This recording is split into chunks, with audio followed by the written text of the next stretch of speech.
예, 여러분 반갑습니다. 이번에는 3장 심리사회 모델입니다. 지금 우리가 2장부터 6장까지 모델이라고 말씀드렸는데요. 앞에서 2장에 우리가 프로이트의 그 정신분석에서 발달 단계를 심리 성적 발달 단계라 그러잖아요. 루비도 나 이런 부분들 되게 중요시하면서 그래서 프로이트는 사이코섹슈얼이라고 하는데요. 이 모델은요. 그 섹슈얼 자리에 소셜을 넣은 거예요. 심리사회 모델. 예, 그래서 여기서 이 사회라는 것은 환경이 중요합니다. 한 인간 이해하려면 상황 속의 인간으로 보세요. 예, 인간만 보지 마세요. 그 얘기예요. 그래서 바로 이거는 우리 사회복지의 시각하고도 되게 관계가 깊죠. 예, 그래서 심리사회 모델이라는 거 이제 보도록 하겠습니다. 심리사회 모델의 한눈에 쏙 하면은 1절은 심리사회 모델의 철학과 기본 개념이고요. 2절은 개입기법. 그러니까 앞으로 6장까지 모든 모델의 기본 설명 패턴은 이거거든요. 예, 동일합니다. 자, 근데 1절의 심리사회 모델에서 보니까 심리사회 모델의 등장과 관련돼서 그다음에 주요 특징과 관련돼서는 비중을 좀 둬서 공부해야 되기 때문에 별 2개 별 하나씩 넣어드렸고요. 그 다음에 이제 심리사회 모델의 개입 기법에서 별 3개, 예, 주목하셔야 돼요. 23회, 요 바로 전에도 여기에서 문제가 나왔고요. 심리사회 모델에서 문제가 나오면 조금 과장한다면 거의 여기서 나와요. 뭐 100%는 아니라 하더라도. 그래서 여러분들이 정말 많이 나오는 부분이에요. 예, 그래서 심리사회 모델은 기본적으로 개입이 직접적 개입과 간접적 개입이 있고, 특히 직접적 개입의 6가지 개입, 앞글자만 따서 지직, 탐계, 유발 뭐 이렇게 얘기해서 외웠는데요. 지지하기, 직접 영향 주기 뭐 이런 6가지 개입 기법에서 문제가 정말 많이 나오고 기본 개념만 물어보는 게 아니라 그 개념을 잘 이해했을 때 포착될 수 있는 사례나 예제 문제로 나온다라는 걸 좀 알고 가시면 좋겠고요. 그 다음에 이제 간접적 개입도 무시는 할 수 없습니다. 왜냐하면 심리사회 모델이 상황 속의 인간이기 때문에 환경을 조정하는 것, 이 사람만 도와서 되지 않고 환경의 지지를 만들어내고 하는 그 부분도 들어간다는 거죠. 자, 그러면 이제 심리사회 모델의 기출 경향을 보도록 하겠습니다. 이 장의 기출 포인트입니다. 심리사회 모델은 주요 특징보다 개입 기술에 관한 문제의 출제 비중이 더 높다. 예, 거의 문제는 여기서 나와요. 특히 6가지 개입 방법, 특히 직접적 개입에 있어서 6가지 지직, 탐계, 유발 해갖고 앞글자만 따서 우리가 외워보자 뭐 이렇게 얘기했는데요. 여기에서 개입 기법과 관련된 설명이 바른지 아니면 제시된 특징이 어떤 기법인지를 찾는 예제 문제 이런 것들 나오고요. 그래서 그 다음에 기법 간에 또 헷갈리는 것들 잘 정확하게 이해하고 정리해라. 직접적 개입뿐만 아니라 간접적 개입도 놓치지 말아야 된다라고 얘기하고 있습니다. 자, 심리사회 모델의 최근 5년간의 출제 분포도를 보시면 평균은 한 문제이고요. 22회 같은 경우는 2문제까지 빠졌고요. 자, 그 다음에 최근 10년간의 그 키워드로 봤더니요. 심리사회 모델의 개입 기법 9문제. 예, 그러니까 직간접 개입 중에서도요. 유난히 지식 탐계 유발, 직접적 개입 기법의 6가지 기법들을 응용한 문제들이 많이 나왔다 그러고요. 심리사회 모델의 주요 특징은 여기 이제 최근 10년은 카운트가 0으로 되어 있는데 단독 문제로만 그렇게 빠진 적은 없으나 이게 다른 모델들하고 비교할 때 그 선택 지문으로 심리사회 모델의 주요 특징을 응용한 선택 지문이 많이 인용되고 있고, 그 다음에 기본적으로 이 모델의 특징을 아는 거는 그 특징을 알아야 또 다른 모델과 구분할 수 있는 기본 지식이기 때문에 이것들은 저희가 기출회독에서도 키워드로 잡아드리고 있다라는 걸 강조하고 가겠습니다. 자, 그래서 여러분들하고 이제 심리사회 모델 지금부터 한번 들어가 볼게요. 이 모델의 그 기법이라는 것이 현장에서 여러분들이 활용할 수 있고 대단히 이 기법들의 정교화를 위한 노력을 했다라는 게 공부하시면서 느껴질 거예요. 예, 그래서 조금 진지한 흥미를 가지고 같이 시작해 보도록 하겠습니다. 예, 여러분 반갑습니다. 자, 3장 심리사회 모델 들어왔습니다. 자, 여러분들이요. 여기 모델들 여러 가지 있죠. 예, 그 중에 두 번째 모델 심리사회 모델 할게요. 예, 우리가 모든 모델들에 대해서 보는 패턴은 좀 비슷하다 그랬죠. 철학과 기본 개념, 그 다음에 그 모델의 어떤 개입 과정, 그 다음에 개입 기법 이런 것들 위주로 설명이 된다 그랬어요. 예, 그래서 이제 볼 거고요. 여기도 모델이 많기 때문에 제가 저 뒤에 기타 모델까지 다 끝나면은요, 모델 간에 또 비교를 또 해드려요, 표로. 예, 그래서 여러분들이 지금은 이거 비교까지 해야 되면 어떻게 하는 걱정은 아직은 하지 마시고요. 지금은 요 모델에만 좀 집중을 해주세요. 예, 그러면 심리사회 모델에 대한 이야기를 할게요. 여기서는 제목에서 상당 부분을 가져가셔야 돼요. 심리는 뭐죠? 사이코. 그 다음에 사회는 소셜이죠. 그러니까 사이코 소셜이라는 말은 우리가 클라이언트 개인의 심리만이 아니라 그를 둘러싼 환경, 상황에도 관심을 가져야 된다라는 모델이에요. 예, 그렇기 때문에 이 모델에서는 클라이언트 개인과 환경의 상호작용이 아주 중요하다라는 걸 알고 있는 모델인 거고요. 그렇기 때문에 개입을 할 때도요, 클라이언트 개인에 대한 직접 개입만 하는 게 아니고요, 클라이언트의 환경을 도와줌으로써 클라이언트를 돕기 위한 간접 개입도 해요. 그래서 사실은 이 제목에서 상당히 많은 내용이 들어가 있어요. 그러면 지금부터 사이코소셜 심리사회 모델을 보도록 하겠습니다. 자, 심리사회 모델은요, 특정 이론에만 근거해서 발달한 모델이 아니라 사회복지 실천 활동이 체계를 갖추어가는 과정에서 직간접적으로 영향을 미치는 여러 요소들이 절충되어 만들어졌다 그랬어요. 거기 좀 줄을 그으세요. 심리사회 모델은요, 바로 절충주의 모델입니다. 예, 그래서 우리가 심리사회 모델을 말할 때에는 절충주의 모델이라고 얘기하고요. 뒤에서 심리사회 모델이 왜 절충주의 모델이라고 하냐 또 설명을 할 때 보면 여러 이론으로부터 영향을 받아서 만들었거든요. 절충적이죠. 그래서 그럴 때도 또 한번 확인을 할게요. 그래서 심리사회 모델은 그런 특성이 있고요. 근데 또 이 심리사회 모델과 관련해서는 그 옆에 잠깐을 보시면 이 심리사회 모델이 만들어지는데 중요한 3인방이 있어요. 세 사람이 있는데 그게 바로 잠깐에 있는 메리 리치몬드, 그 다음에 고든 해밀턴, 플로렌스 홀리스입니다. 메리 리치몬드는 여러분들 잘 아는 최초의 이론서를 쓴 사회진단 그 사람 맞아요. 예, 그래서 이 메리 리치몬드는 심리사회 모델의 기원이라고 보고요. 이외에 이제 우리가 심리사회 모델을 대표하는 좀 슬로건 같은 그 표현이 있는데 그게 바로 상황 속의 인간만 보는 게 아니라 상황도 봐라.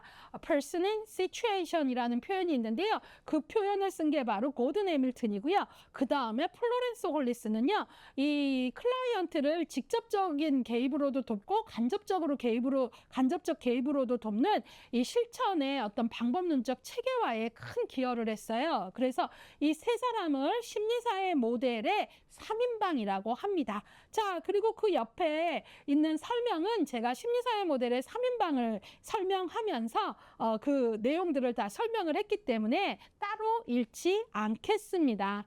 자, 그러면 이제 심리사회 모델의 이론적 기반을 보도록 하겠습니다. 심리사회 모델은 제가 아까도 얘기했지만 절충주의 모델입니다. 그래서 우리가 1장에서 지식의 구성 수준을 배울 때 패러다임이 바뀌면 관점, 이론, 모델 뭐 이런 얘기 할 때요. 어떤 이론에서 어떤 하나의 실천 모델이 나오기도 하지만 어떤 실천 모델은 여러 이론의 영향을 받은 그런 절충주의적 모델이 있다 그랬잖아요. 이 모델이 대표적인 그런 모델이에요. 됐나요? 예, 그러면 여기서 중요한 건 뭘까요? 도대체 이 심리사회 모델이 그렇게 절충적인 모델이라면 어떤 이론으로부터 영향을 받았냐? 이게 바로 정신분석이론, 대상관계이론, 체계이론, 생태체계이론, 자아심리학, 역할이론, 의사소통이론, 실천을 통해 획득된 지식, 이론 이런 것들이에요. 예, 그래서 바로 이 부분인데 이게요. 조금 오래되긴 했지만 심리사회 모델의 이론적 기반인 것은 아닌 것은 하는 이런 것들이, 왜냐면 이게 절충주의 모델의 좀 대표거든요. 이론적으로 영향을 미친 것만 묶어라 라거나 이런 문제들이 나온 적 있고 또 앞으로도 얼마든지 나올 수 있기 때문에 이걸 조금 외울 필요가 있어요. 그래서 저는 이제 저도 암기하려고 무척 애를 쓰는데 여러 가지 방법을 써요. 저는 일단은 뭐 시각적인 게 되게 시각적 이미지가 되게 많이 도움이 되고요. 그 다음에 많이 하는 게 에피소드 암기예요. 좀 우스꽝스러운 에피소드를 하나 좀 웃기지만 만드는 거죠. 예컨대 이런 거예요. 여기 보시면 정신분석, 대상관계, 체계 이론, 생태체계 이론, 자아심리학, 역할이론, 의사소통, 실천을 통해 획득된 지식. 예, 그래서 제가 어떤 이야기를 만들었냐면 앞글자만 따서 정대라는 아이가 있는데 체대생이 되더니 체대에 입학을 한 거죠. 되더니 이걸 저는 에피소드 암기라고 불러요. 이제 에피소드 웃기게 하나 만든 거죠. 자기 스스로 의자도 들고 역도도 들어 실로 놀랍더라. 웃기죠? 저도 생각하면 진짜 웃겨요. 이렇게 하나의 에피소드를 만들었어요. 예, 그래서 바로 정대라는 애가 있는데 체육과 학생이 되더니 자기 스스로 의자도 들고 역도도 들어 실로 놀랍더라 했는데 사실 이 안에는 정신분석 이론, 대상관계 이론, 그 다음에 체계 이론, 생태체계 이론, 자아심리 이론, 의사소통 이론, 역할 이론, 그 다음에 실천으로부터 얻은 이론 이렇게 해갖고 앞글자를 이제 여기다 넣어본 거죠. 예, 그래서 심리사회 모델의 이론에 영향을 미친 심리사회 모델의 이론적 영향을 미친 것만 골라라 하면 그냥 정대가 체대생이 되더니 이 머리가 딱 있으면 많이 고민 안 하는 거죠. 금방금방 글자들이 보이게 되는 거죠. 예, 그래서 여러분들이 뭐 그런 도움을 받는 것도 나쁘진 않을 것 같아요. 뭐 더 좋은 암기 방법 있으면 쓰셔요. 예, 그래서 제가 하고 싶은 얘기는 이 방대한 내용에서 여러분들은 뭔가요? 예, 암기할 수 있는 노력을 좀 해야 돼요. 그냥 강의만 듣는다고 되지도 않고 그래서 조금 자기 암기 노력, 반드시 자기주도 학습이 좀 필요합니다. 자, 그러면 여기에서 제가 이 모든 이론을 깨알같이 우리 교재는 너무 설명을 잘해줬는데 할 필요는 없을 것 같아요. 왜? 정신분석 이론은 이미 우리가 설명했고요. 대상관계 이론이 있는데요. 이 대상관계 이론도 인행사에서 설명했어요. 제가 대상관계 이론 인행사에서 애착 설명할 때 영아기의 2세까지 주 양육자와의 관계의 질이 예, 안정애착이냐 뭐 회피냐 뭐냐 있잖아요. 주 양육자와의 관계의 질이 평생의 대인관계에 성인이 돼서도 영향을 미친다. 그래서 주 양육자와의 관계의 질이 성인이 돼갖고 연애하고 그럴 때 그 관계를 반복한다 그랬잖아요. 그게 바로 대상관계 이론이에요. 아셨죠? 예, 그래서 이미 여러분 알고 계세요. 그래서 대상관계 이론은 여러분들이 49쪽에 보면 내용들이 있는데요. 거기에 보시면 이 대상관계 이론 자체는 뭐 클라인, 위니콧 이런 사람들 되게 유명한 학자들이에요. 뭐 우리가 good enough mother 해갖고 충분히 좋은 부모 뭐 이런 개념의 아주 유명한 위니컷 이런 사람들도 중요한 그 학자인데요. 여기에 중요한 내용이 뭐냐면 두 번째 문장이죠. 인간은 양육자와의 관계에서 경험했던 이미지나 기대에 따라 현재의 대인관계를 형성한다. 제가 뭐라 그랬어요? 초기 주 양육자와의 관계의 질이 현재의 대인관계에 영향을 미친다 그랬잖아요. 예, 그래서 과거 경험에 의해 형성된 기대에 따라 현재의 대인관계를 맺으며 과거의 경험은 내부 대상으로서 자신과 대상 간의 관계의 정신적 이미지로 남아 대인관계에 영향을 미친다라는 거예요. 이해가셨죠? 그래서 그 밑에 문장 보시면 프로이트의 고전적 정신분석에서는 인간을 욕망에 의해 살아가는 존재로 봤어요. 욕망에 의해. 예, 뭐 리비도 막 강조하면서 성적 리비도. 근데 대상관계 이론에서는요, 인간은 욕망에 의해 살아가는 존재가 아니라 대상관계에 의해 살아가는 존재라고 봅니다. 그 정도 볼게요. 됐죠? 예. 그 다음에 이제 우리 체계 이론, 생태체계 이론은 우리 너무나 많이 배웠잖아요. 실천론에서 배우고 인행사에서 배우고. 그래서 여기선 그냥 한 문장만 볼게요. 예, 개인과 환경체계는 서로 영향을 주고받는 개방체계이며 개인의 행동은 상호작용하는 개방체계의 맥락에서 이해되어야 한다. 그것만 봐도 될 것 같아요. 워낙 많이 봤던 이론들이고 그 다음에 이제 여러분 자아심리학은 누구의 이론입니까? 네, 맞아요. 인행사. 에릭슨의 심리사회 이론을 다른 말로 자아심리학이라 그랬잖아요. 예, 그 내용입니다. 예, 그래서 그거 보시면 되고요. 그 다음에 기타 이론으로 역할 이론, 의사소통 이론이 있는데요. 역할 이론은 우리가 사회적 기능화를 아주 중요시하는 그런 거에 영향을 미친 거고요. 의사소통 이론은 이제 일방적인 원웨이 커뮤니케이션이 아니라 쌍방적 투웨이 커뮤니케이션이 필요하다를 강조한 이론이고요. 실천을 통해 획득된 이론은 아까 우리가 1장에서 뭐예요? 지식의 구성 수준의 패러다임, 관점, 이론, 모델, 그 다음에 현장으로부터 얻은 실천지에 있었죠. 그것까지 포함을 한 거예요. 됐죠? 자, 그러면 이제 여러분들이 여기서 나올 수 있는 문제는 심리사회 모델에 영향을 미친 이론을 묶어라. 그죠? 근데 이제 그런 문제는 단순하게 나왔단 말이에요. 그러면 이제 어떤 문제가 나올까요? 예전에 좀 오래됐지만 이런 문제가 나올 수 있죠. 좀 더 고급진 문제가 나올 수 있어요. 박스 안에 이 이론줄 중에 어떤 내용의 이론이 나오고 이 내용은 심리사회 모델에 영향을 준 이론 중 무엇에 관한 거냐 나올 수 있죠. 초기 주 양육자와의 관계의 질은 평생의 대인관계에 영향을 미친다. 이런 따위가 오고 나오면 여러분들은 그중에 대상관계 이론을 찾으셔야 되죠. 아셨죠? 예. 나중에 기회 되면 대상관계 이론 공부 좀 해보셔요. 대단히 흥미롭습니다. 예, 그래서 그 정도 보고요. 이제 그러면 그 다음 얘기할게요. 예, 심리사회 모델의 주요 특징입니다. 심리사회 모델은 무의식도 얘기하고 프로이트 영향을 받았으니까요. 근데 이 모델에서 아주 중요한 건 처음에 제가 이 모델을 제목에서 중요한 게 뭐라 그랬죠? 예, 바로 그 심리와 사회, 그래서 개인과 환경은 끊임없이 상호작용한다라는 거고 양자의 상호작용이 대단히 중요하다. 그래서 바로 인간을 볼 때 어떻게 봐야 된다? 상황 속의 인간, person in situation 이런 말을 강조했잖아요. 예, 그 부분이에요. 그래서 이 모델의 주요 특징을 여러분들이 50쪽에서 51쪽까지 나와 있는데 이것들이 그 오지선다형 선택지 지문으로 이 특징, 모든 모델은 특징에서 오지선다형 선택 지문이 많이 나와요.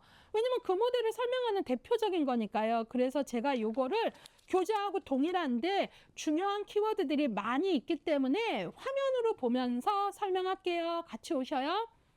심리사회 모델의 특징, 인간을 심리적인 측면과 사회적인 측면 그리고 양자의 상호작용에 의한 결과를 동시에 고려하면서 이해한다. 그러니까 한 인간을 이해할 때 심리만 봐도 안 되고 사회, 상황, 환경만 봐도 안 되고 양자의 상호작용. 그래서 이것들을 하나의 슬로건 같이 말한다면 person in situation, 상황 속의 인간. 그럼 나중에 이제 브롬펜브레너의 생태체계 이론 가고하면은 환경 속의 인간 그러는데 맥락은 좀 같죠. 그 다음에 인간의 문제에 대해 심리사회 모델은 포괄적이고 전체적인 시각을 강조하는 거죠. 예, 그러니까 인간만 이런 식으로가 아니라, 예, 그래서 그 다음에 정신역동 이론의 영향을 받았지만, 이 문장이 중요해요. 받았지만, 생물학적, 심리사회적, 환경적 영향과 체계의 상호작용에 관심을 갖는다. 그러니까, 아까 영향을 받은 이론은 여러 가지지만, 정신분석만 받은 게 아니니까, 바로 생물학적, 심리사회적, 환경적 이것도 중요하게 관심을 갖는다. 사회복지사와 클라이언트의 관계 형성을 중요시한다. 예, 이건 너무 중요하죠. 관계가 탄탄해야 개입의 결과가 좋죠. 특히 이 관계와 관련해서 수용, 자기결정, 존중 등을 강조한다. 예, 이거 지금은 너무 당연한 단어들이잖아요. 관계에서. 근데 이 심리사회 모델 초창기 이럴 때는 진짜 이게 너무너무 중요한 거죠. 왜냐하면 이 심리사회 모델 이전에 어떤 COS의 자선조직회에서는 이런 어떤 것보다는 우월감을 갖고 가서 교정적 태도로 도왔잖아요. 그러니까 이런 것들이 되게 이 모델에서 이제 그 클라이언트와 사회복지사의 관계에 대한 재정립이잖아요. 그래서 중요한 거고, 그 다음에 클라이언트 사고와 감정 행동에 대해 이해하고 고찰할 수 있도록 도와주면서 문제 해결 능력을 향상하고자 했다. 예. 그 다음에 이제 여기서 실천 원칙의 키워드는 앞에서 봤듯이 수용, 개별화, 자기결정, 클라이언트의 현재 상황에서의 출발, 이 네 가지를 뭐로 삼는다? 실천의 원칙으로 삼는다. 그러니까 이런 거 지문에 잘 나오죠. 수용, 개별화, 자기결정, 클라이언트의 현재 상황에서의 출발. 여기서 이게 하고 싶은 얘기 중에 하나가 바로 뭐냐면 정신역동 모델의 영향은 받았지만 과거의 포로, 무의식의 포로 그렇게 정신결정론적 입장은 아니에요. 과거를 들여다볼 필요는 인정하지만 현재에 영향을 미치는 과거 정도의 고찰이 필요하다라는 거고, 클라이언트에 대해서 우리는 현재 상황에서 출발해야 된다라는 입장이라는 거죠. 예, 그러니까 프로이트의 영향을 받았다고 해서 완전히 정신결정론적 입장은 아니라는 걸 아는 것도 중요합니다. 지문이 좀 민감할 때 그런 것들을 정확히 보셔야 된다라는 거죠. 예, 그리고 이제 클라이언트는 자기 문제를 해결할 수 있는 그런 자기결정 능력이 있다는 것도 되게 중요합니다. 자, 그러면 이제 그걸 봤고요. 여기 교재를 좀 보시면 51쪽에 상황 속의 인간이라는 말이 나오잖아요. 앞서서 제가 심리사회 모델의 3인방 중에 고든 해밀턴이 이 3인방의 대표적인 사람이고 상황 속의 인간이라는 표현을 썼다 그랬잖아요. 그래서 그걸 얘기하는 거예요. 그러니까 우리가 인간의 심리만도 아니고 이 환경 속에서, 상황 속에서 같이 봐야 된다 그거고요. 다 읽지는 않고 맨 끝에 볼게요. 상황 속의 인간에서는 인간을 과거의 경험이나 무의식 등에 의해서 결정되는 고정된 인간이 아니라 끊임없이 발전하고 변화 가능성을 가진 존재로 본다를 기억해 주세요. 아셨죠? 그러니까 여기에서는 아무리 프로이트의 영향을 받았다 하더라도 심리사회 모델에서는 인간은 수동적인 존재고 잘 안 바뀐다라고 보고 자유의지를 잘 인정하지 않았던 프로이트 입장과는 다른 얘기를 하고 있는 거예요. 변화 가능성을 가진 존재다. 그러니까 전적으로 프로이트만의 영향을 받지 않았다는 걸 기억하시는 게 중요한 거죠. 예, 그러면 이제 51쪽에 심리사회 모델의 주요 전제를 보시면 여러 가지가 있는데 바로 두 번째, 모든 인간은 성장하고 학습할 수 있으며 변화시킬 수 있는 능력을 갖고 있다. 환경을. 예, 그러니까 주의 드린 걸 기억하셔야 돼요. 아무리 프로이트의 영향도 받았다고 하지만 인간은 변화할 수 없다고 본 게 아니라 성장할 수 있다. 학습할 수 있다. 또 환경과의 상호작용에서 나를 둘러싼 가까운 환경은 변화시킬 수 있다라고 본 거죠. 심리사회 모델의 주요 전제 이런 문장들 되게 그 오지선다형에 많이 나와요. 그럴 때 정확히 읽어내셔야 돼요. 그리고 심리사회 모델에서는 환경 속에, 그러니까 상황 속의 인간을 얘기하는 건 뭐냐면 한 인간을 볼 때 상황마다 그 인간이 처해 있는 것이 다르다라는 걸 강조하는 거거든요. 그렇기 때문에 여기서 아주 중요한 문장이 주요 전제 중에 하나, 둘, 셋, 네 번째 문장이에요. 그 문제 줄 긁게요. 동일한 유형의 문제 상황이라 하더라도 그 상황이 발생한 맥락이 다르기 때문에 클라이언트나 클라이언트의 문제 상황을 다룸에 있어 차별성이 강조된다. 이게 아주 중요해요. 그러니까 공부를 썰렁썰렁 하신 분은 이런 지문이 나오면 심리사회 모델에 대해서 아니 왜 차별을 해? 이렇게 생각을 하시거든요. 그게 틀린 문장인 줄 아세요? 그러시면 안 돼요. 심리사회 모델은 어떤 동일한 유형의 문제라 하더라도 문제의 맥락이 다른 거죠. 가출 청소년이 5명이 있어도 얘네들이 가출한 맥락이 다른 거예요. 누구는 친구가 꼬드겨서 나왔고 누구는 집에서 나올 수밖에 없는 뭐 의붓아버지의 성폭행 때문에 나왔다거나 맥락이 다르기 때문에 이때 클라이언트의 문제 상황을 다룸에 있어서 획일적으로 다루면 안 되고 차별성이 강조된다는 거죠. 여기서는 차별하라는 뜻이 아니잖아요. 정확히 문맥 안에 단어를 보셔야 돼요. 그래서 바로 여기서는 맥락이 다르기 때문에 차별성이 강조된다는 것은 상황 속의 인간 이해가 너무나 중요하다. 그 뜻이라는 거죠.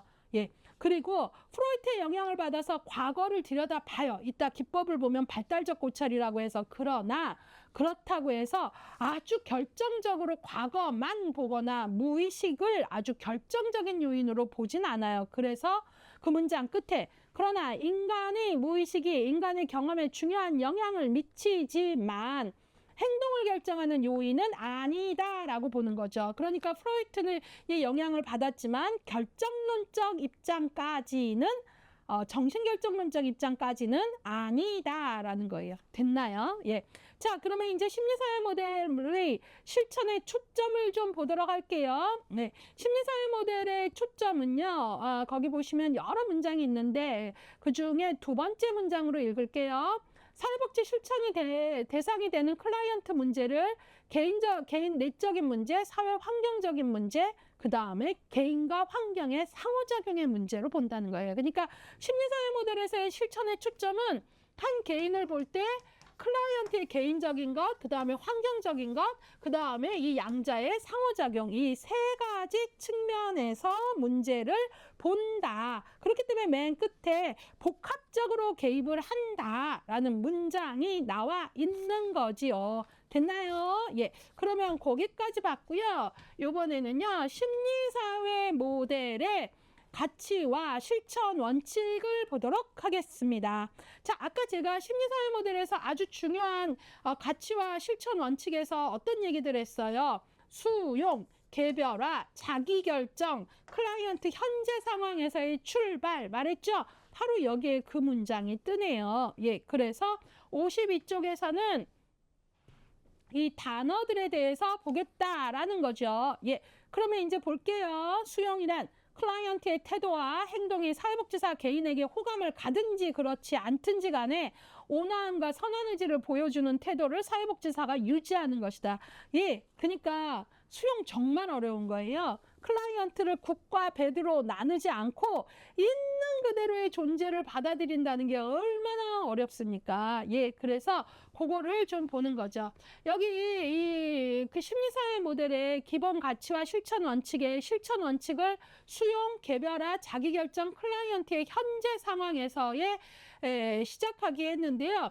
여기 이제 이 책을 제가 좀 의미가 있어서 가져왔어요. 이 책이 메리 리치먼드가 이제 이 책의 제목이 뭐냐면 From Charity to Social Work 이거예요.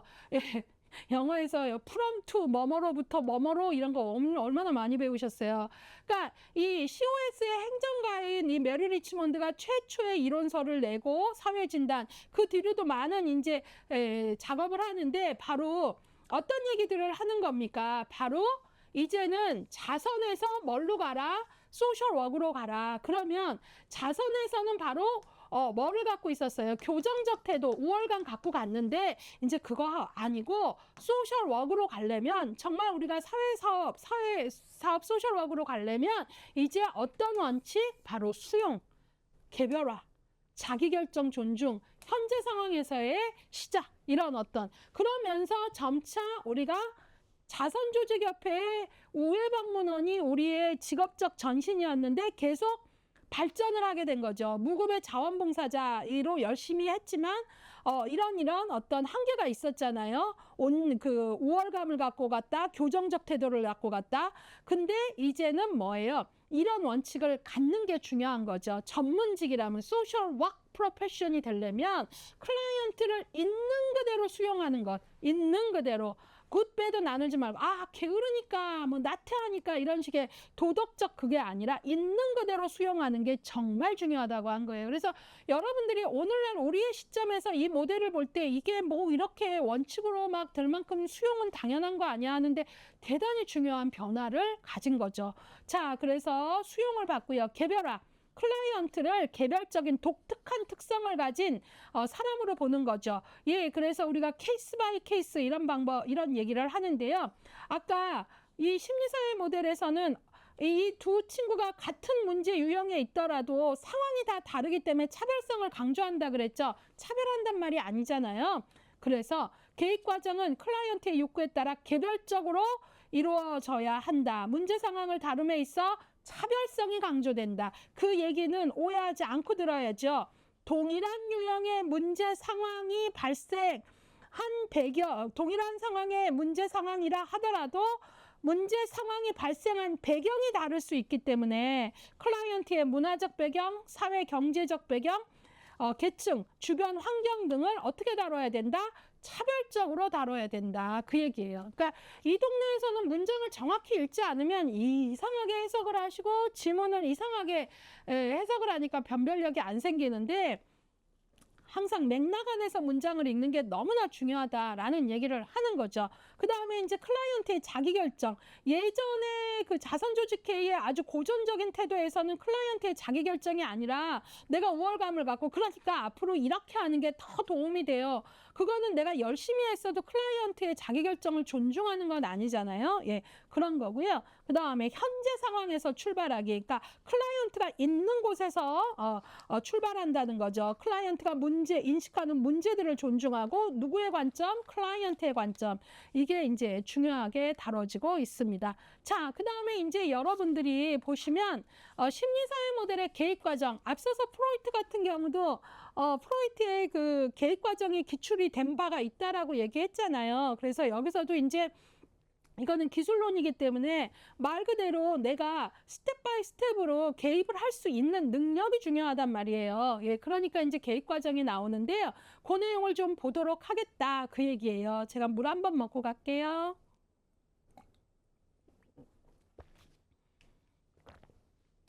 예, 죄송합니다. 예, 그럼 심리사회 모델의 개입 과정에서는요. 초기 단계, 사정 단계, 개입 단계, 종결 단계인데요. 이때 초기 단계는 심리 사회적 조사라는 말을 쓰고 있어요. 예. 그래서 여기에서는 심리 사회적 조사, 이 조사는 사실을 수집하는 거예요. 자료를 수집하는 것. 그래서 이 조사는 사실을 수집하는 것. 우리가 뭐 자료 수집 이런 말 하잖아요. 예, 그 얘기예요. 예, 그래서 요것들을 하고요. 사정 단계에서는 그 자료를 어떻게 해야 될까요? 비판적으로 전문가답게 자료를 어때요? 분석해야죠. 예, 그래서 거기 보시면 사정에서는 비판적으로 검토한다라는 건 바로 전문가적 시각을 갖고 개인과 환경의 통합적인 전체 틀 안에서 이들의 환경과 개인 간의 상호작용이 어떤가 이거를 보는 사정을 얘기하는 거예요. 근데 이때 우리가 이 사정을 하는 내용은 뭐냐? 문제는 어떻게 왜 발생했나? 개인의 상황 은 어떤가? 그 다음에 변화를 위해 관여해야 될 사람과 자원은 무엇인가? 이런 것들을 보고요. 이때 사정에 있어서 세 가지 영역이 있는데요. 바로 역동적, 원인론적, 임상적 영역이에요.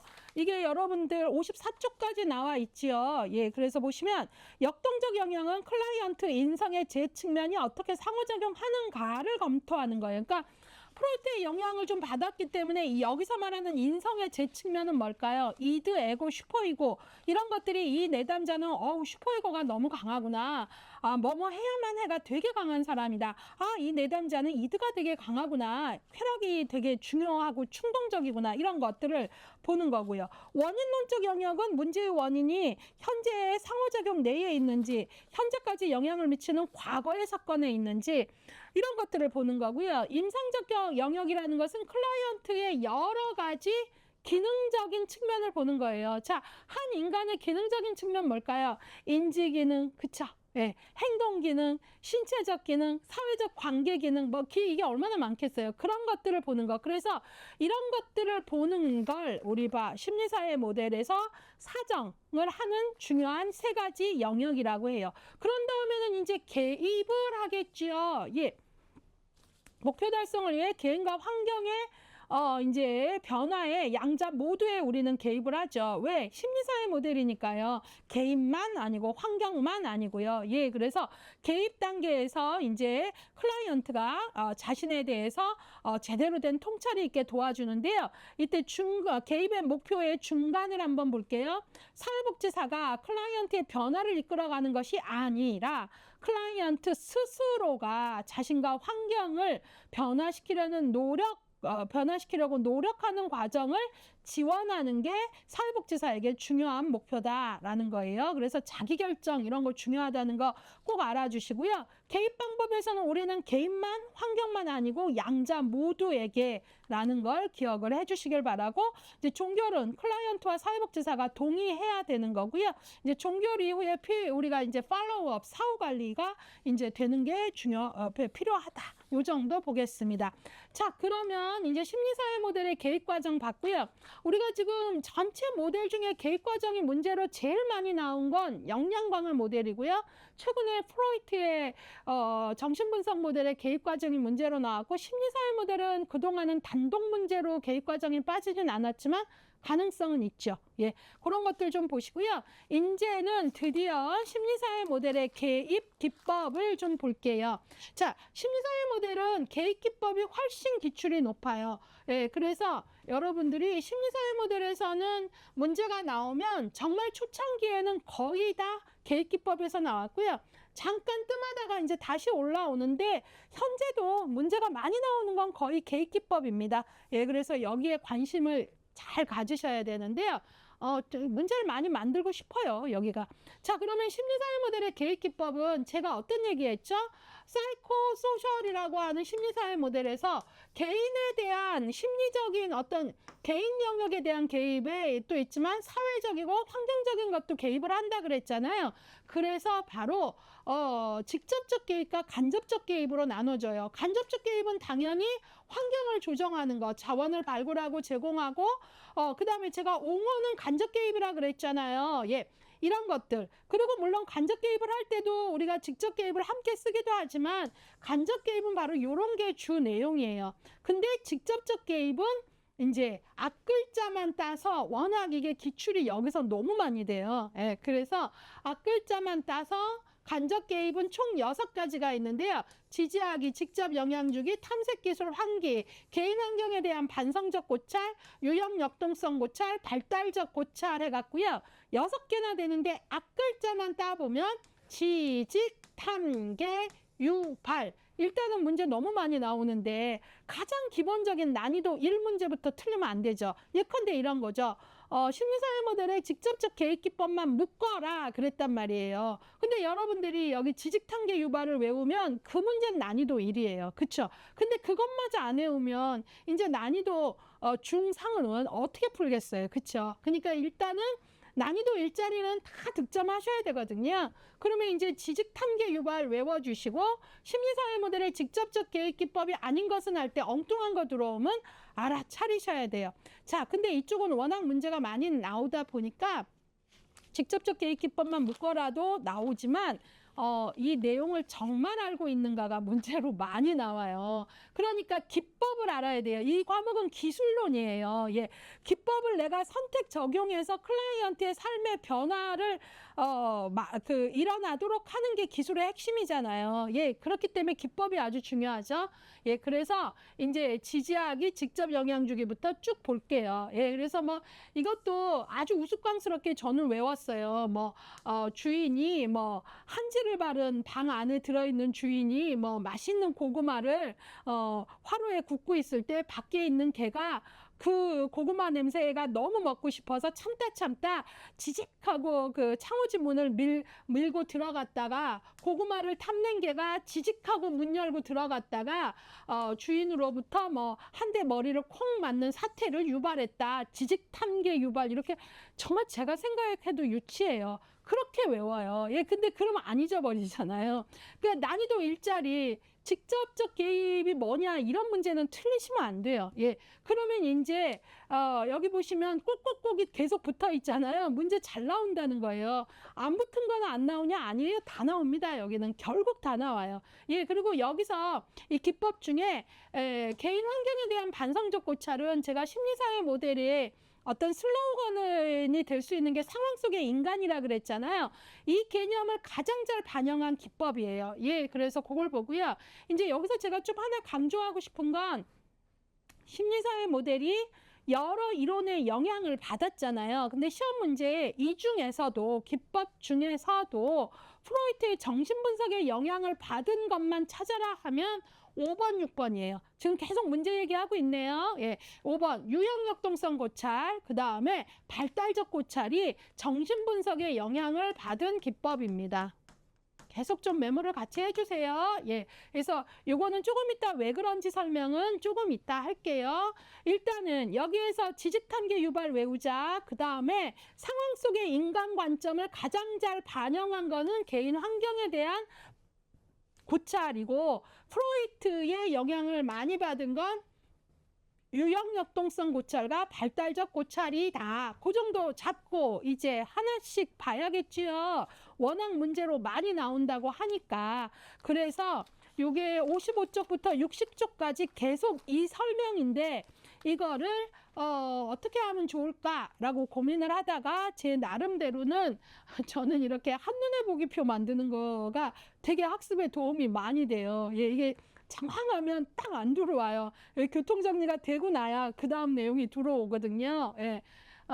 그래서 저는 요거를 하나의 표로 정리를 했어요. 여기 교재가 너무 잘 설명했거든요. 근데 이 내용을 하나의 표로 만든 거잖아요. 예.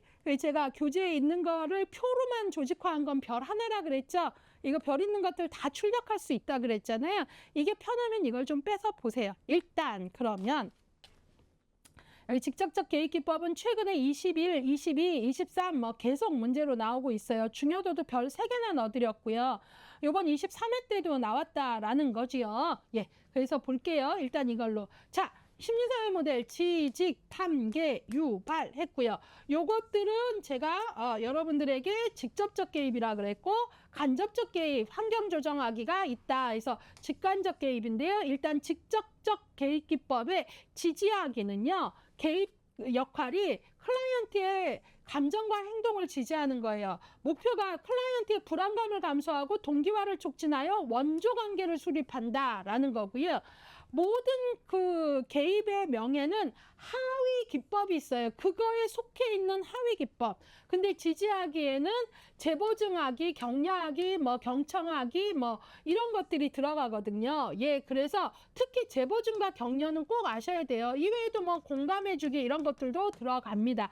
예, 그래서 우리가 변화의 앞에서 클라이언트가 많이 불안해할 때 원조 관계를 잘 수립을 해갖고 이런 그 불안을 줄일 수 있도록 하는 거예요. 그래서 거기 그 교재에도 보시면 목표 해갖고 동일한 문장이 나와 있죠. 불안 감소, 동기화 촉진, 원조 관계 수립.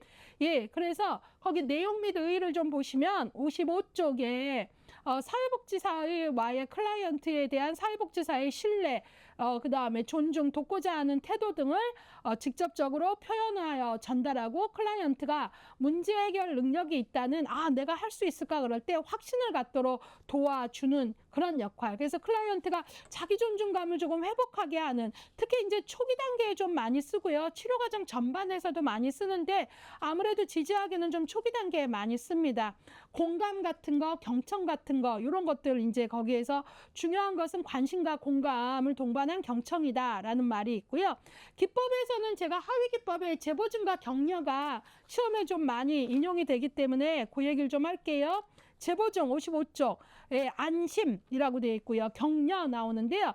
재보증하고 격려는 좀 비슷한데요. 재보증은 클라이언트가 죄의식, 불안, 분노 이런 감정들을 가질 때 안심시키는 거. 예, 그래서 여기에서는 이제 뭐 클라이언트가 이제 어떤 느낌들 어떤 걸 얘기할 때 어떤 죄의식을 말하고 그럴 때 그런 상황에서 그런 느낌들은 저도 그럴 수 있을 것 같고 자연스러운 감정입니다. 뭐 이런 식의 어떤 재보증 안심. 그 다음에 격려는 클라이언트가 내가 잘할 수 있을까라는 어떤 능력에 대한 그런 불안이 높을 때 능력에 대한 신뢰를 표현해줘서 성과를 인정하고 성공에 대한 기쁨을 갖게끔 해주는 거예요. 그래서 여기에도 이제 뭐 여러 가지 경청을 한다거나 이런 것들도 중요하지만 기본적으로 재보증과 격려가 상대적으로 좀 많이 쓰인다라는 거를 좀 알고 가시면 좋겠고요.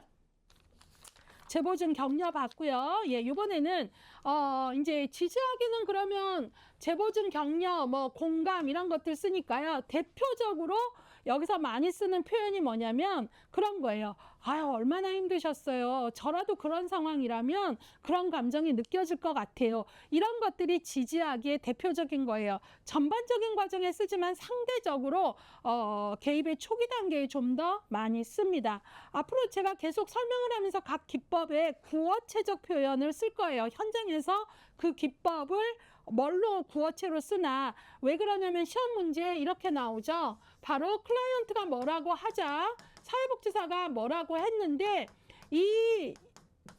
요 말은 이거에 대한 요 말은 어떤 기법이냐 이렇게 나올 수 있으니까요. 예.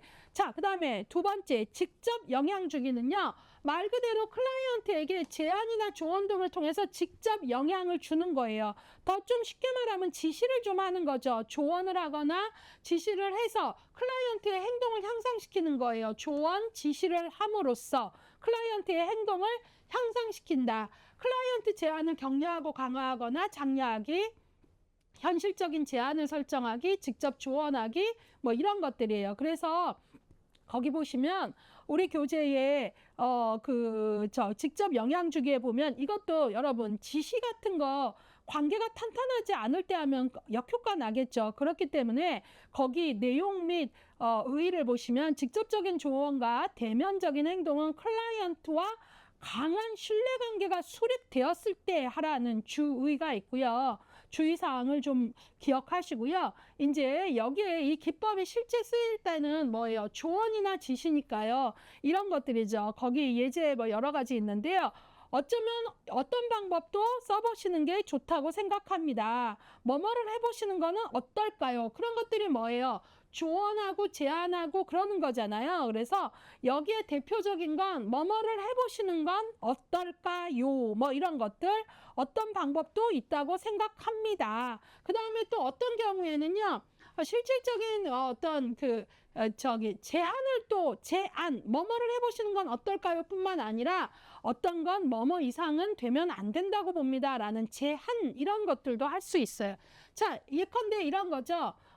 이게 이제 직접 영향 주기에 좀 오래된 문제로 클라이언트가 명절 때 집에 가서 어머니하고 좀 크게 싸워서 지금 다시 서울에 올라왔는데 한 달이 지났는데 지금 전화도 안 하고 있어요 하고 불편한 마음을 말할 때 소셜워커가 사회복지사가 이런 말을 하거든요. 그럼 편지를 한번 써보시는 건 어떨까요? 지금 뭐 한 거죠? 제안하고 있죠.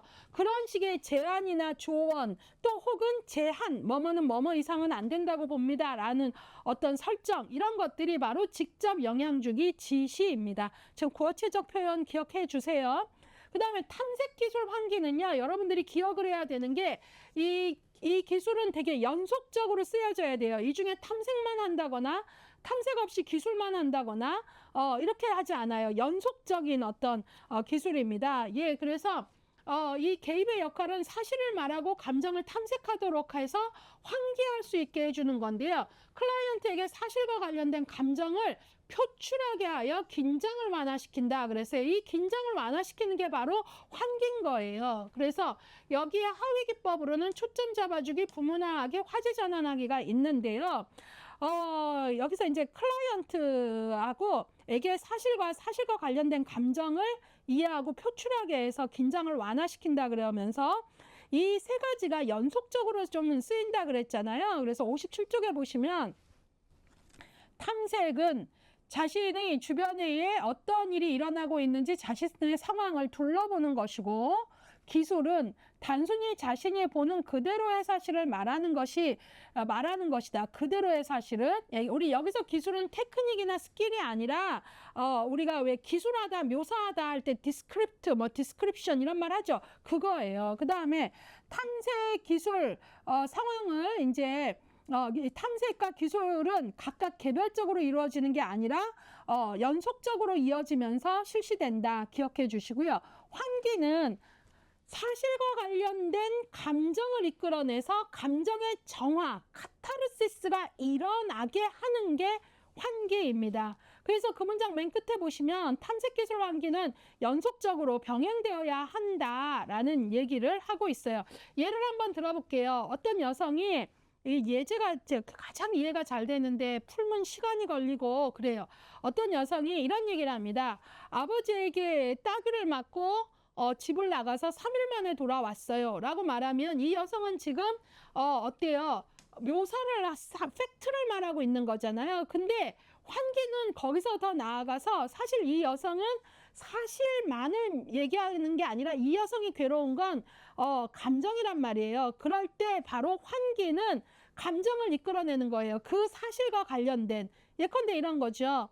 아버지에게 따귀를 맞고 집을 나가서 3일 만에 돌아오셨다고 하는데 그 3일 동안 어떤 감정을 느끼셨는지 궁금하네요. 그러면 이 여성은 아마도 되게 억압된 뭐 억울한 감정이든 이것들을 얘기할 거예요. 그쵸? 따귀를 맞고 집을 나가서 3일 동안 얼마나 무서웠는지, 얼마나 억울했는지, 그렇게 사실과 관련된 감정을 표출하면서 뭐가 일어나요? 환기, 감정의 그러니까 와락 울 수 있잖아요. 그러니까 얼마나 힘들었는지 아세요? 하면서 아무도 물어봐 주지 않은 그 고통. 예, 그러면서 어때요? 막 이렇게 우리가 꽉 억눌렸던 감정이 울음으로 이렇게 확 할 때 뭐가 일어나요? 감정의 정화, 카타르시스가 일어나죠. 이 환기라는 말이 벤틀라이제이션이라고 하는데, 이렇게 꽉 눌렸던 감정이 이렇게 팍 포출되면서 이제 쏟아질 때 느끼는 감정의 전화, 정화, 긴장의 완화를 말하는 거예요. 이해 가셨죠? 그렇기 때문에 이런 것들이 연속적으로 일어날 수 있게 도와줘야 되는 거죠. 그래서 그 얘기고요.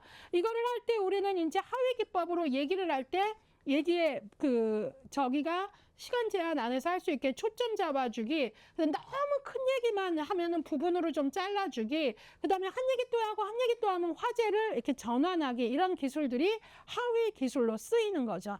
예, 그래서 여기에서는 중요한 게 뭐냐면 클라이언트가 사실만 말하지 않고 그 사실과 관련된 감정까지 말할 수 있게 그 환기가 일어날 수 있게 그 확 억압된 감정이 이렇게 쏟아져 나오면서 표출하면서 감정의 정화가 일어나게 하는 그런 것들이 중요하거든요. 그래서 바로 그런 거죠. 예컨대 뭐 그 일이 발생했을 때 어떻게 느끼셨어요? 이런 질문들을 하는 거죠. 아까 그 여성 같은 경우에 어떻게 물어봤어요? 집을 나가서 3일 만에 들어오셨었다고 하는데 그때 느낀 그 감정을 말씀해 주시겠어요? 뭐 이런 거. 그리고 아주 내향성이 높은 사람들은요, 말해달라 그러면 이것도 되게 부담스러워요. 그러니까 이럴 때 말해달라는 표현보다 결과는 같은데 제가 듣고 싶네요 하면 말을 좀 하는데 편안하게 느끼거든요. 이런 것들도 다 스킬인 거죠. 예. 자, 그 다음에 이거와 관련해서 좀 난이도 높게 있었던 게 뭐냐면 이런 거거든요. 클라이언트가 무슨 말을 이제 하게 되는데 이런 거죠. 지금은 괜찮아요. 괜찮아요. 이제는 됐어요. 괜찮아요 하는데 여기 가로치고 눈물을 글썽이며 이렇게 나온단 말이에요. 그러면 이제 필요한 게 뭐죠? 이 친구의 진짜는 말한 기술한 내용이 아니라 괜찮다고 하는데 눈물을 글썽이는 거는 어때요? 사실은 그렇지 않다는 거잖아요. 그럴 때 우리가 여기서 중요한 건 억압된 감정을 제대로 표현해서 환기가 일어나야 되죠. 그럴 때 바로 사회복지사의 적절한 반응이 뭐예요? 영미 씨는 지금 괜찮다고 말씀하시는데 눈물이 퀭하게 고이시네요. 눈물의 의미는 무엇일까요? 그러면 그건 뭐예요? 바로 네가 말한 내용 안에 숨은 그 감정을 좀 더 얘기해보자. 진짜 얘기하자. 괜찮다고 하는데 그러지 말고 이거예요. 이것도 지금 뭐라는 거죠? 탐색기술 환기의 이 기법을 쓰는 거예요. 말 안에 있는 감정을 느끼도록 해보는 거죠. 그러면서 어때요? 억압된 감정이 쏟아져 나오면서 감정의 정화가 일어나도록 도와주고 싶은 거죠. 이해 가셨어요? 예. 사실 이 기법들이 되게 잘 배워서 활용하자면 이거 되게 지식탐계 유발 6개밖에 안 되네라고 하실 수 있는데 현장에서 되게 풍요롭게 쓰일 수 있습니다. 우리는 클라이언트하고 일반적인 대화를 하는 관계가 아니고요. 전문가예요. 그냥 수다 떨고 넋두리를 얘기하고 들어주는 게 아니란 말이죠. 우리가 준비되어야 된다는 건 이런 기법이 체득화돼서 적재적소에서 쓰여야 돼요. 그래서 클라이언트에게 치료적 효과를 내야 된다는 거죠. 예. 네, 그 얘기고요. 자, 그 다음에 이제 제가 지금 예제도 몇 가지 들어봤네요. 그 다음에 네 번째, 개인 환경에 대한 반성적 고찰인데요. 이거는 아까 제가 어떤 말을 했죠? 이 개인 환경에 대한 반성적 고찰은 심리사회 모델의 대표적인 슬로건인 상황 속의 인간을 가장 잘 표현한다 그랬잖아요. 그쵸? 그리고 이거는 되게 현재에 초점을 맞춘 거예요. 근데 이따가 우리가 보게 될 발달적 고찰은 과거에 이제 초점이 있는 거예요. 그런 면에서도 대비적이죠. 개인 환경에 대한 반성적 고찰은 클라이언트를 둘러싼 현재의 최근 사건에 대해 고찰하게 하여 현실적으로 파악하게 한다 그랬거든요. 그래서 여기에서 중요한 건 현재의 최근 사건에 대한 고찰이에요.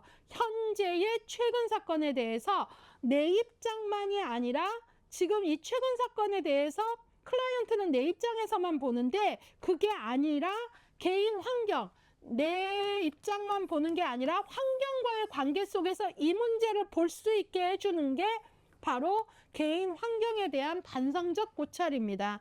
그래서 여기에 하위 기법들로는 여기 뭐 논리적 토의, 명확화 뭐 등등이 있는데요.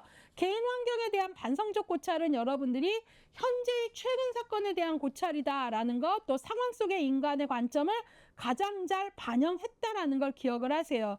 그래서 클라이언트가 자신을 둘러싸고 있는 환경 및 주변 인물들 간의 상호작용을 들여다보고 필요하다면 어떤 반성적 리플렉션을 할 수 있게 도와주는 거예요. 예를 들어 어느 어머니가 철민이 이놈이 방학이라고 친구들하고 집을 나가서 친구들하고 이틀 밤이나 소식 없이 자고 와갖고 너무 걱정을 했는데 또 친구들을 또 데리고 들어와갖고 재워달라 그래서 제가 너무 걱정을 했는데 연락도 없이 또 엄마 표현은 뭐 기어 들어와서 친구까지 데리고 와서 또 집에서 잔다 그래서 너무 화가 나서 제가 친구들이 있는 데서 철민이를 보자마자 머리를 한 대 확 내려쳤어요. 그러면 일단은 우리는 지지하게 먼저 해야 돼요. 예.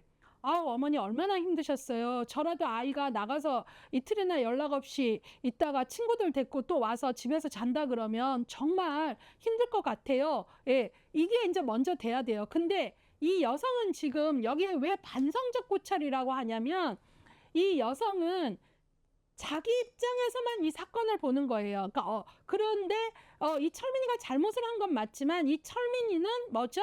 엄마가 친구들이 있어도 철민이 머리통을 때릴 수 있는 엄마인 거예요. 그러니까 어쩌면은 철민이 입장에서는 그런 관계가 계속됐다라는 건 엄마의 그런 행동이 가능한 사람이라면 이 아이는 나갈 만한 이유가 있었을 수도 있죠. 그리고 이 엄마는 계속 뭐예요? 자기 입장에서만 얘기하잖아요. 그러면 일단은 엄마 마음을 지지해 드리고 이제 이 사람에게 어떤 새로운 도움을 줘야 돼요. 그런데 어머니 지지한 다음에 지금 이 상황에 어머니 너무 당황스럽고 힘들었었던 건 저도 공감을 하는데요. 친구들 앞에서 그것도 머리를 어머니가 아까 확 내리쳐서 때렸다 그랬는데 친구들 앞에서 머리를 맞는 철민이의 기분은 어땠을까요? 이런 것들이 바로 개인 환경에 대한 반성적 고찰, 상황 속의 인간, 나만 보는 게 아니라 내 환경인 내 가족인 아들과 나의 관계, 이 상호작용을 보도록 한다는 거예요. 이해 가셨어요? 예. 자, 그래서 이때 키워드는 뭐냐면 예를 들어서 이렇게 말씀하셨는데 이럴 때 누구의 마음은 어땠을까요? 바로 환경 속의 관계에서 리플렉션, 반성적으로 이 문제를 볼 수 있게끔 도와주는 거죠. 예, 내담자에게 심판적 태도를 갖고 반성시켜라 그 의미가 아니에요. 예, 그래서 또 뭐 그렇게까지 그런 사건 아니어도 뭐 이런 어머니도 계시거든요. 이 양반은 내가 뭘 좀 하려 그러면 다 뜯어 말려서 내가 못한다.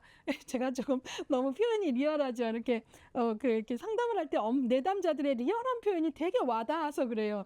자, 이렇게 막 이 양반이 다 뜯어 말려서 내가 아무도 못한다 그럴 때 계속 이 엄마가 자기 입장만 말하는데 이 어머니가 이전에 예컨대 여러 부업을 하는데 다 1년 안에 다 이렇게 정리를 했다면 남편이 걱정하는 거와 관련돼서 이제 내 입장만 말하는 게 아니라 뭘 못하게 한다는 것만이 아니라 남편이라는 환경에서 가족 입장에서 이 문제를 보는 그것들을 다른 사람의 입장에서도 보게 하는 거예요. 그래서 그런 때 이 양반은 내가 뭐만 하려 그러면 뜯어 말린다 그럴 때 그런데 어머니 이전에 지난 3년간 한 3가지 가게를 열었다 닫았다 그러셨는데 남편분은 이런 부분이 염려가 돼서 그런 건 아닐까요? 라는 거죠. 그러니까 남편의 입장에서 한번 봐줘서 리플렉션, 내가 내 입장만 봤고 남편의 입장에서는 안 봤구나. 그게 바로 개인 환경에 대한 반성적 고찰이라는 거예요. 이해되셨죠? 예. 그래서 그 정도 보시고요. 자, 지금 구어체 표현하는 걸 좀 기억을 해주셔야 됩니다. 그래서 이런 기법을 쓸 때는 뭐 역할극 같은 것도 도움이 되고요. 이제 유형역동성하고 발달적 고찰을 볼 건데요. 여기서 유형역동성은요, 여러분, 유형역동성하고 발달적 고찰은 앞에서 프로이트의 뭐가 프로이트의 정신분석에 영향을 많이 받았다 그러는데요. 이때 이 유형역동성 할 때 그걸 보시면 패턴 다이나믹 리플렉션 하거든요. 그러니까 나만 모르는 내 패턴이 있다라는 거예요. 나만 모르는. 그래서 내 안에 성격과 행동, 심리 내적 역동을 알게 하는 거죠. 그래서 클라이언트 안에 변화의 동기를 촉진시키며 클라이언트 자신의 나만 모르는 내 성격 유형, 행동 유형, 방어 기제 이런 어떤 심리적 다이나믹을 깨닫도록 도와주는 게 유형 역동성이에요. 그래서 여기 보시면 뭐 프로이트적 기법을 많이 쓴다, 뭐 그 영향을 많이 받았다 하니까 방어 기제도 나오고요. 내적 역동, 명확화, 해석, 통찰 이런 거 우리가 프로이트의 그 기법에서 많이 썼던 단어들이잖아요. 예, 그래서 그래요. 그러면 이제 이 유형 역동성 고찰이라는 거에서 많이 중요한 건 뭐냐면 클라이언트가 나만 모르는 내 패턴을 알게끔 하는 거예요. 그래서 거기 내용 및 의의를 좀 보시면 클라이언트로 하여금 사건들에 대한 특정 행동이나 사고방식을 이끄는 클라이언트의 행동 경향, 사고와 감정 유형이 무엇인지를 밝혀내는 것. 그러니까 개인의 생활에서 반복적인데 나만 모르는 어떤 것, 그것들을 이제 알도록 도와주는 거죠. 예, 그래서 나만 모르는 내 패턴을 깨닫도록 하는 것. 그래서 여기서 대표적인 표현이 뭐냐면 누구 씨는 뭐뭐 할 때마다 뭐뭐 하진 않나요? 예요. 예컨대 어머니는 남편하고 부부싸움을 하고 나면 꼭 아이들을 혼내주지는 않나요? 계속 상담을 하면서 이 패턴이 보이는 거죠. 나만 모르는 내 패턴. 그럼 애들은 되게 억울하겠죠? 예, 그런 것들도 이제 하고 또 누구 씨는 남자친구와 싸우고 나면 꼭 쇼핑을 하지 않나요? 이런 나만 모르는 내 패턴을 알도록 하는 거고요. 이런 것들은 이제 그런 것들뿐만 아니라 또 우리가 이제 이거 뭐 좀 더 크게 보면은 이제 착한 아이 컴플렉스에 있는 사람들이 뭐가 있냐면 어떤 상황이 억울해요. 예, 근데 어때요? 참아요. 예, 그러다가 너무 참은 나머지 폭발을 하듯이 이제 나와요. 그러면 상대는 어떻게 돼요? 예, 뜨아한 거죠. 그동안 너무 참았기 때문에 모르는 거예요. 예, 그러면 나는 분명히 억울했는데 뭐예요? 내가 참았기 때문에 그 행동과 관련돼서 표현을 했음에도 불구하고 어때요? 이게 강하잖아요. 그러면 어떻게 됩니까? 미안해서 그 다음에 또 어떤 패턴이 나타나요? 그 미안한 마음에 더 착하게 행동을 해요. 그걸 수습을 하기 위해서. 그러면 상대는 더 억압하고 더 착해지니까 더 타인을 맞춰주니까 또 그런가 보다 하고 그게 당연한 걸로 또 가니까 이 악순환이 계속되는 거죠. 이럴 때 나만 모르는 이 악순환을 깨닫게 하는 거죠. 예, 그래서 여러분들이 요것들을 바로 뭐라 그러냐면은 유형 역동성 고찰. 그래서 대표적으로 우리가 많이 하는 게 누구 씨는 뭐뭐 할 때마다 뭐뭐 하지는 않나요? 그러니까 아까 같은 착한 아이 컴플렉스 같은 경우는 적절한 수위에서 적절하게 분노를, 화를 건강한 방법으로 표현을 해야 그런 악순환의 패턴에 계속 말려들지 않는다라는 거죠. 이런 것들을 이제 돕는 거예요. 그러니까 나만 모르는 내 패턴을 깨닫도록 도와주는 거죠. 자, 그래서 그거 봤고요. 그 다음에 이제 마지막 직접적 개입 기법은 바로 발달적 고찰인데요. 이것도 프로이트의 영향을 받은 거죠. 이거는 아까 개인 환경에 대한 반성적 고찰이 현재의 최근 사건이라면 이거는 과거의 경험이 현재에 미치는 영향입니다. 예, 그래서 유년기의 문제나 이런 것들이 현재 행동에 어떤 인과관계를 갖고 있는지 자각하게 해주는 것. 여기서도 명확화, 해석, 통찰 이런 걸 보면 프로이트 기법인 걸 아시죠? 그래서 바로 그 발달적 고찰은 과거 경험이 현재에 미치는 영향을 깨닫도록 하는 거예요. 예컨대 뭐 이런 거죠. 어떤 아버지하고 상담을 하는데 이전에 유년기에 뭐 어떤 사건이 있단 말이에요. 그러면 그 사건을 이제 얘기한 게 있으면 아버님께서 요즘에 회사 생활에서 상사와 느끼는 어떤 고충은 지난번에 말씀하셨던 유년기의 그 사건과는 어떤 관계가 있을까요? 이런 식으로 그러면 내가 그때 어떤 감정들이 해소되지 못해서 전이가 일어나는 거죠. 유사한 어떤 힘을 가진 자에게 유사하게 전이가 나타나는. 그래서 과거가 현재에 미치는 영향을 자각하게 해주는 걸 발달적 고찰이라고 합니다. 그래서 발달적 고찰에서는 이와 같은 지금 이 상황은 이전에 말씀하신 그 일과 어떤 관계가 있을까요? 뭐 이거나 전에도 이런 감정을 느껴보신 적이 있나요? 이런 것들이 바로 발달적 고찰입니다. 자, 그래서 여러분들하고 이걸 봤는데 지금 말도 빠르고 한데 왜 이렇게 예제를 드나 하는데 예제로 나와요, 이 부분이. 그래서 공부하실 때 예제 중심으로 하셔야 돼요. 그러면 제가 지금 다른 설명은 제거하고 예제 문제에 반응을 할 수 있게끔 구어체적 대표 표현이 뭐죠?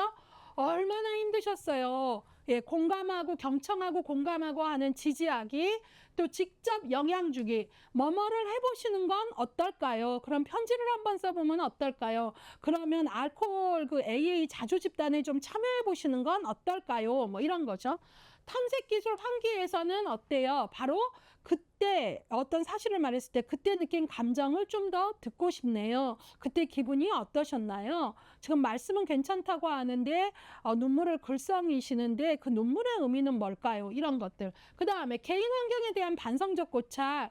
어머니가 그럴 때 타자 누구는 어떤 감정을 느낄까요? 누구는 이런 마음에서 그런 얘기를 한 건 아닐까요? 이런 것. 그 다음에 유형 역동성 고찰은 누구 씨는 뭐뭐 할 때마다 뭐뭐 하지는 않나요? 라는 것. 이런 것들은 내가 그냥 이렇게 그냥 툭툭 그냥 그렇게 하면 안 돼요. 클라이언트가 했던 말에서 사실들을 가지고 얘기해야 돼요. 누구 씨는 뭐뭐 할 때마다 뭐뭐 하지는 않나요? 그러니까 클라이언트는 그걸 의식하지 못하지만 내가 그걸 깨닫도록 도와주는 거죠. 패턴을. 발달적 고찰은 전에도 이런 감정을 느껴보신 적이 있나요? 라거나 아니면 지금의 이 상황과 이 관계의 문제는 그 유년기의 그 문제와 어떤 관계가 있을까요? 이런 것들입니다. 예, 그래서 여러분들하고 이 부분 봤는데 정말 예제로 많이 나오고요. 요것만 조금 잘 숙련하셔도 현장에서 상담의 퀄리티가 달라집니다. 예. 그래서 우리가 뭐 상담하고 그럴 때 뭐 아침에 들은 뭐 아침에 본 유튜브에 어떤 명언이 좋아서 그 명언을 하자고 상담하는 거 아니잖아요. 예. 그렇기 때문에 이런 부분들을 우리가 잘 숙달되어 있어야죠. 그래서 아까 기술과 관련돼서 어떤 단어가 나왔어요? 숙련성이라는 단어가 나온 거죠. 자, 그래서 그거 보시고요. 우리 교재가 요번에 이런 부분들이 더 업데이트가 잘 됐는데요. 바로 뭐냐면 유형역동성 고찰과 발달적 고찰이 헷갈려요 라는 질문이 많이 나와서 이런 것들을 추가해 드린 거예요. 예, 그래서 유형역동성 고찰은 발달적 고찰은 이렇게 예, 그래서 요것들을 둘 다 프로이트의 영향을 받은 것이 강한데 이것들이 차이가 있습니다 하고 설명했고요. 요걸 제가 읽지는 않을게요. 왜냐하면 제가 강의하면서 예제 들면서 관련 맥락을 설명을 했기 때문에 근데 이 교재가 올해 또 업데이트 되면서 이런 식으로 더 또 넣어드렸다라는 걸 알려드리고 싶었어요. 예, 그래서 이 부분을 조금 보시고요. 이제 여러분들하고 요걸 안 봤네요. 우리가 봐야 되는 게 여기 간접적 개입을 안 봤잖아요. 그래서 그 얘기를 좀 볼게요.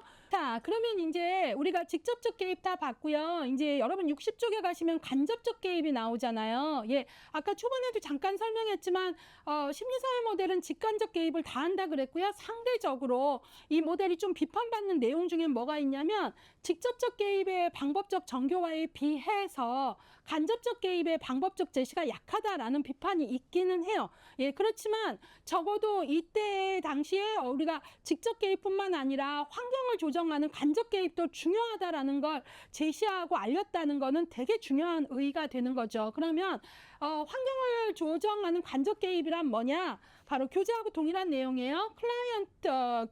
클라이언트의 비밀 유지에 유념하면서 환경을 개입하고 환경 개입을 하고 의사결정에 있어서 클라이언트가 책임을 갖도록 한다 그랬는데요. 요 문장 좀 주의하셔야 되는 게 우리 교재에도 이제 사회복지사의 역할에 나와 있는 문장 그대로예요. 60쪽에 사회복지사의 역할이 있는데요. 여기에서 여러분들이 우리가 환경에 개입을 한다라는 건 클라이언트를 돕기 위한 건데 환경에 개입하면서 잘못할 경우에 클라이언트의 비밀을 필요하지 않은 자에게 정보 제공을 하면 클라이언트하고 관계가 망가져서 안 하느니 못하잖아요. 그렇기 때문에 거기 사회복지사의 역할에서 비밀 유지에 이제 노력을 하고 비밀 유지를 지켜야 될 걸 잘하고 의사결정에 있어 클라이언트가 책임을 갖도록 한다는 말을 오해하시면 안 되는 게 클라이언트가 이 모든 것에 책임이 있어 그게 아니라 전문가의 책임을 떠넘긴다는 게 아니라 의사결정을 할 때 이 모델이 뭘 강조해요? 클라이언트의 자기결정을 중요시한다 그 얘기예요. 예, 그거 오해들 없으셔야 되고요. 우리가 환경에 개입한다는 거는 클라이언트를 둘러싼 인적, 물적, 환경에 이제 개입을 해서 이제 그것들을 잘 뭐 자원도 개발하고 또 환경 체계가 클라이언트에게 지지적이지 않으면 그것들을 잘 중재하고 클라이언트를 옹호하고 이런 거잖아요. 그게 목표가 되면서 여기 기법에서 구체적으로 어떻게 환경을 조정하느냐라고 할 때 구체적 기법이 나옵니다. 거기 보시면 클라이언트에게 필요한 자원을 발굴하는 것, 또 자원을 제공하는 것, 클라이언트와 다른 체계를 중재하는 것, 또 클라이언트를 옹호하는 것, 예, 그리고 여기서 하나 중요한 게 직접적 개입 기법들도 활용한다라는 문장인데요. 학생들을 많이 물어봐요. 왜 간접 개입에 직접적 개입이 나오냐 하는데 실제로 보세요. 클라이언트 문제를 개입하는 데 있어서 클라이언트를 둘러싼 환경, 아까 뭐 철민이 같은 경우에 교사를 만났다 하면 환경에 개입을 한 거죠. 그때 제가 어때요? 환경인 교사와 이야기를 할 때 지지하게 사용하겠죠. 아유, 선생님 얼마나 철민이 문제로 고생하셨어요. 마음고생 많으셨죠. 예, 이렇게 얘기할 수 있잖아요. 그건 바로 뭐예요? 직접적 개입 기법 중에 교사의 마음을 그 입장이 돼서 읽어주고 공감한 거잖아요. 지지하게 하는 거죠. 예, 그래서 철민이 문제로 선생님 많이 고생하셨죠? 이런 얘기들을 할 때 그러면 나는 환경에 개입을 하는 간접 개입이면서도 직접적 개입 기법을 쓰고 있는 거죠. 그렇게 이해하시면 되겠습니다. 자, 그 다음에 여러분들이 마지막으로 61쪽에 가면 정신역동 이론의 영향을 받은 심리사회 모델 얘기했잖아요. 그거 앞에서 얘기했죠. 대표적인 게 바로 뭐라고요? 유형역동성 고찰하고 발달적 고찰. 시험 문제에 정신역동의 영향을 받은 기법을 묶어라 하면 이것들을 묶으셔야 되고요. 그것과 관련돼서 아까 앞서서 초반에 심리사회 모델의 3인방에 대한 이야기를 했잖아요. 예, 그래서 그 3인방과 관련돼서 심리사회 모델 얘기하고 정신역동 모델의 영향에 대한 그런 문장들이 거기 들어가 있습니다. 예, 그래서 그걸 보시고요. 그 밑에 보시면 이제 이 3인방이 메리 리치먼드, 고든 해밀턴, 플로렌스 홀리스 이 3인방은 바로 우리가 실천론 역사에서 배울 때 다 진단주의 학파예요. 예, 그렇기는 진단주의 학파이다라는 걸 얘기한다는 건 바로 진단주의 학파는 프로이트의 정신분석에 의거했잖아요. 그러니까 그 관계들을 이렇게 한번 또 다시 이 세 사람은 모두 진단주의 학파이고 또 진단주의 학파는 기본적으로 정신역동 이론에 기반을 두었다라는 걸 알려주는 거고 그 대표적인 그런 기반, 정신역동에 영향을 받은 기법이 바로 유형역동성과 발달적 고찰이다라는 걸 요번에 24회 대비서에서 다시 한번 업데이트해서 새롭게 넣어드린 내용이에요. 예, 그래서 이제 끊임없이 이 교재가 공부하는 사람으로 하여금 어떤 문장이 이해가 안 간다는 건 어떻게 도와줘야 되나 이런 걸 고민하면서 기본서가 뭐 똑같이 할 수 있는데 끊임없이 업데이트를 하고 있으니까 그런 것도 좀 알려드리고 싶고요. 자, 이제 그러면 심리사회 모델을 우리가 다 와봤는데요. 이 부분은 다른 어떤 것보다도 상대적인 기출이 기법에서 나오고요. 기법 중에서도 지식탐계 유발의 직접적 개입 기법이 기출이 높고 여러분들도 보셨겠지만 예제로 내고 싶고 사례로 내고 싶은 부분이죠. 그래서 구어체 표현 해드린 것들 놓치지 마시고 익숙해지시길 바래요. 자, 여기 여러분들 나름대로 직접적 개입, 간접적 개입 뭐 좀 표현을 이렇게 자기 언어로 하면서 익숙하게 저라면 이 부분은 뭐 다 구어체적 표현으로만 한번 정리해봐도 재밌을 것 같아요. 자, 그러면서 여기 중요한 키워드 잡으시고요. 실력 체크, 예. 책 덮고 끝내지 마시고 실력 체크 반드시 지금 따끈따끈할 때 OX 해보시기를 바랍니다. 자, 여기까지 해서 우리 지금 실천기술론의 두 번째 모델이죠. 심리사회 모델 함께 해봤습니다.